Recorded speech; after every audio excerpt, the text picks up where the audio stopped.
اللهم أهل علينا رمضان بالأمن والإيمان والسلامة والإسلام والعافية المجللة ودفاع الأسقام والعون على الصلاة والصيام وتلاوة القرآن.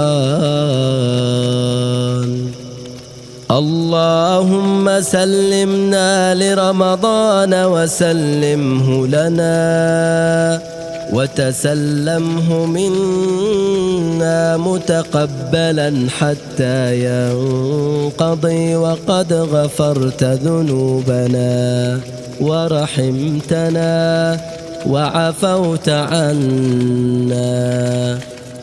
اللهم بلغنا رمضان بلاغ راحة وطمأنينة وحياة كريمة. اللهم بلغنا إياه ونحن في أحسن وأفضل حال.